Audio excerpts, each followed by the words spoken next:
नमस्कार दोस्तों, आज के हमारे इस वीडियो में हम आपके लिए संतोषी माता की व्रत कथा लेकर आए हैं। एक समय की बात है, एक बुढ़िया के 7 बेटे थे, जिनमें से 6 कमाते थे और एक ना कमाने वाला था। वो बुढ़िया 6 बेटों को अच्छा खाना बनाकर खिलाती, पर 7वें को उन सब का बचा कुचा झूठा खाना खिलाती थी। और वो भोला भाला अपनी माँ की इस चालाकी को समझ नहीं पाता था। एक दिन वो अपनी पत्नी से बोला, मेरी माँ मुझसे बहुत प्यार करती है। तो उसकी पत्नी बोली, वो तुम्हें सबका बचा कुचा खाना खिलाती है। इस बात पर उसे विश्वास नहीं हुआ। एक दिन वो छुपकर देखता है कि माँ अपने 6 बेटों को बड़े प्यार से कई प्रकार के व्यंजन बनाकर बड़े प्रेम से खिला रही है। जब वो 6 खाना खाकर उठ गए, तब माँ ने उनकी थालियों से झूठन इकट्ठी करी और उसके लिए थाली में परोस कर रख दी। जब वो घर आया तो माँ अपने सबसे छोटे लड़के से बोली, खाना खा ले। वो बोला, माँ मैं भोजन नहीं करूँगा, मैं तो परदेश जा रहा हूँ। माँ बोली, कल जाता आज ही चला जा। वो घर से निकल गया और गौशाला में पहुंचा, जहां उसकी पत्नी गोबर के उपले थाप रही थी। अपनी पत्नी के पास गया और बोला, मैं परदेश जा रहा हूँ, कुछ समय के बाद आऊंगा। तुम संतोष से रहना और अपने धर्म का पालन करना। इस पर उसकी पत्नी बोली, स्वामी आप आनंद से जाइए, मेरी चिंता मत करें, मैं तो राम भरोसे यहाँ रह लूंगी। ईश्वर आपकी सहायता करे। अपनी कोई निशानी मुझे दे दीजिए, जिसे देखकर मैं धीरज करती रहूंगी।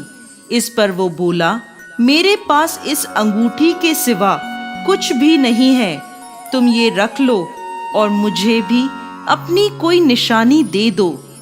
वो बोली, मेरे पास तो कुछ भी नहीं है, बस ये गोबर से भरे हाथ हैं। ये कहकर उसने अपने पति की पीठ पर गोबर के हाथ की थाप मार दी। वो चल दिया। चलते चलते वो दूर किसी नगर में पहुंचा और एक व्यापारी की दुकान पर जाकर बोला, भाई मुझे नौकरी पर रख लो। व्यापारी को नौकर की जरूरत थी, तो वो बोला, ठीक है, लेकिन तनख्वाह तुम्हारा काम देखकर ही बताऊंगा। वो वहीं रहने लगा और सुबह 7 बजे से रात को 9 बजे तक नौकरी करने लगा। थोड़े ही दिनों में वो व्यापारी का सारा लेन देन और हिसाब किताब करने लगा। कुछ ही समय में सेठ ने उसे आधे मुनाफे का हिस्सेदार बना दिया। 12 वर्षों में वो नामी सेठ बन गया। इधर उसकी पत्नी को सास और जेठानियां बड़ा कष्ट देने लगी। उसे लकड़ी लेने जंगल में भेजती, भूसे की रोटी देती, फूटे नारियल में पानी देती। वो बड़े कष्टों से जीवन बिता रही थी। एक दिन जब वो लकड़ी लेने जा रही थी, तो रास्ते में उसने देखा एक मंदिर में कुछ औरतें व्रत कर रही हैं और कथा सुन रही हैं। तो वो पूछने लगी, ये क्या व्रत कर रही हो?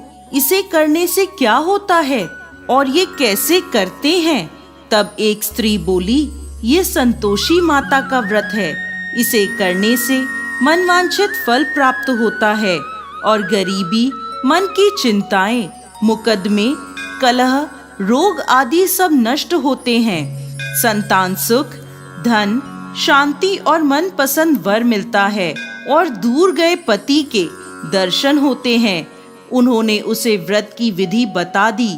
उसने रास्ते में सारी लकड़ियां बेच दी और उन पैसों से गुड़ और चना खरीद लिया और व्रत की तैयारी कर संतोषी माता के मंदिर में पहुंची और माता से दुखी होकर विनती करने लगी, माँ मैं अज्ञानी हूँ और बहुत दुखी हूँ, मैं आपकी शरण में हूँ, मेरा दुख दूर करो माँ।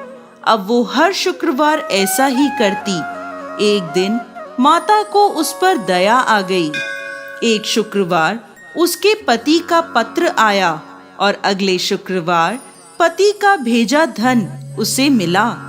अब वो माता के मंदिर में गई और उनके चरणों में गिरकर रोने लगी।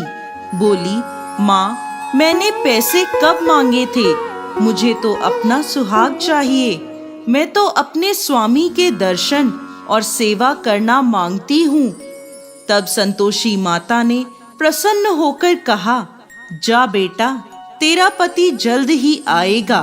वो प्रसन्न होकर घर गई और कामकाज में लग गई। उधर संतोषी माता ने स्वप्न में उसके पति को पत्नी की याद दिलाई और घर जाने को कहा। वो बोला, माँ, मैं कैसे जाऊं? परदेश की बात है, लेन देन के कई हिसाब बाकी हैं। माँ बोली, सवेरे उठकर मेरा नाम लेकर घी का दीपक जलाना और फिर दुकान पर बैठना। सवेरे उठकर उसने वैसा ही किया। देखते ही देखते सारा लेन देन साफ हो गया और धन का ढेर लग गया। वो खुश होकर घर की ओर रवाना हो गया। उधर उसकी पत्नी रोज लकड़ी लेने जाती और संतोषी माता की पूजा अर्चना करती। एक दिन वो बोली, माँ, आज ये धूल कैसी उड़ रही है? माँ बोली, बेटी, तेरा पति आ रहा है। तू लकड़ियों के 3 ढेर बना, एक नदी के किनारे रख आ, एक यहाँ रख दे और तीसरा अपने सर पर रख ले। तेरे पति के दिल में इस लकड़ी के गट्ठर को देखकर मोह पैदा होगा और घर जाकर आवाज लगाना, सासू जी, लकड़ियों का गट्ठर लो, भूसे की रोटी दो और फूटे नारियल में पानी दो। आज मेहमान कौन आया है? उसने वैसा ही किया। घर गई, आंगन में लकड़ियों का गट्ठर रखकर बोली, सासू जी, लकड़ियों का गट्ठर लो, भूसे की रोटी दो और फूटे नारियल में पानी दो। आज मेहमान कौन आया है? ये सुनकर सास दौड़ी दौड़ी बाहर आई और अपने कष्टों को भुलाने के लिए कहने लगी, बेटी, तेरा पति आया है। आ, मीठे भात का भोजन कर और गहने और कपड़े पहन। इतने में उसका पति बाहर आया और उसके हाथ में अपनी दी अंगूठी देखकर माँ से पूछने लगा, माँ, ये कौन है? माँ बोली, बेटा, ये तेरी बहू है। पूरे 12 बरस हो गए ये दिन भर घूमती फिरती है, कोई कामकाज भी नहीं करती। तुझे देखकर नखरे कर रही है। वो बोला, माँ, मैंने तुम्हें और इसे दोनों को देख लिया है। अब मुझे दूसरे घर की चाबियां दे दो, मैं उसमें रहूंगा। माँ बोली, ठीक है, जैसी तेरी मर्जी। और माँ ने चाबियों का गुच्छा पटक दिया। बेटे ने अपना सामान दूसरे घर में रख दिया। देखते ही देखते उनके राजा के समान ठाट बाट हो गए। अगला शुक्रवार आया। वो अपने पति से बोली, मुझे संतोषी माता के व्रत का उद्यापन करना है। वो बोला, खुशी से करो। वो तैयारियों में लग गई। उसने जेठ के लड़कों को जीमने बुलाया। पीछे से जेठानियों ने अपने बच्चों को सिखा दिया, तुम खाने के बाद खटाई मांगना, जिससे उसका उद्यापन पूरा ना हो। लड़कों ने जीमते ही खटाई मांगी। तब वो बोली, नहीं नहीं, खटाई मैं नहीं दे सकती, ये संतोषी माता का प्रसाद है।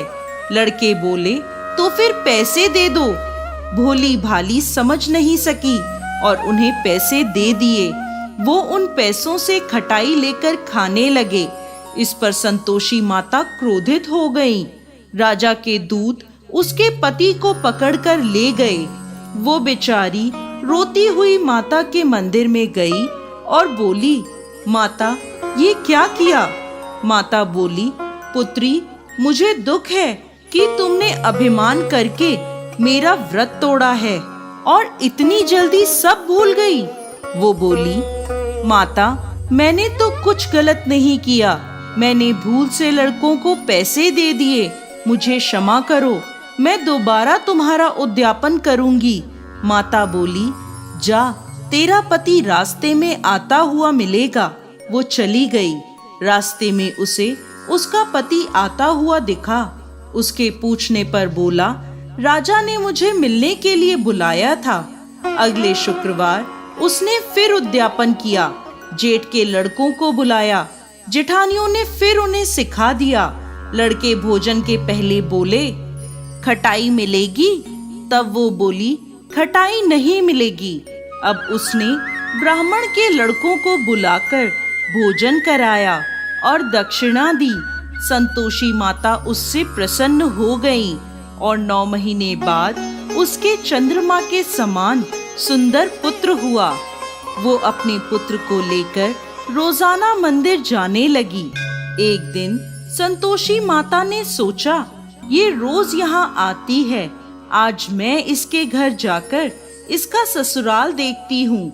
ये सोचकर संतोषी माता ने भयानक रूप धारण करा। गुड़ व चने से सना मुख, सूंड के समान होठ, जिन पर मक्खियां भिनभिना रही थी, ऐसी सूरत में वो उसके घर गईं। दहली में पांव रखते ही उसकी सास बोली, देखो कोई डाकिन आ रही है, उसे भगाओ वरना किसी को खा जाएगी। सभी घर वाले भागकर घर की खिड़कियां और दरवाजे बंद करने लगे। तभी उसने ऊपर की खिड़की से देखा तो वहीं से चिल्लाने लगी, आज मेरी माता मेरे घर आई हैं, आज मेरी माता मेरे घर आई हैं। उसकी सास बोली, पगली, किसे देखकर उतावली हुई है, बच्चे को भी पटक दिया। बहू बोली, माता जी, मैं जिन संतोषी माता का व्रत करती हूँ, ये वो माता हैं। ऐसा कहकर उसने सारी खिड़कियां और दरवाजे खोल दिए। सबने संतोषी माता के चरण पकड़ लिए और विनती कर कहने लगे, हे माता, हम मूर्ख हैं, अज्ञानी हैं, पापी हैं। आपके व्रत की विधि हम नहीं जानते। आपका व्रत भंग कर हमने बहुत बड़ा अपराध किया है। हे जगत माता, हमारा अपराध क्षमा करें। माता बहुत खुश हुई। हे संतोषी माता, जिस प्रकार आपने बहू को फल दिया, वैसा ही इस कहानी को कहते, सुनते और हुंकार भरते सबको देना। दोस्तों, संतोषी माता को संतोष, सुख, शांति और वैभव की माता के रूप में पूजा जाता है। माता संतोषी भगवान श्री गणेश की पुत्री हैं। इनका यह व्रत करने से धन, विवाह, संतान आदि भौतिक सुखों में वृद्धि होती है। ये व्रत शुक्ल पक्ष के प्रथम शुक्रवार से शुरू होता है और 16 शुक्रवार तक व्रत कर इसका उद्यापन किया जाता है। गुड़ और चने का भोग माता को लगाया जाता है। ये व्रत करने वालों को खट्टी चीजों को ना ही खाना चाहिए और ना ही हाथ लगाना चाहिए। बोलिए संतोषी माता की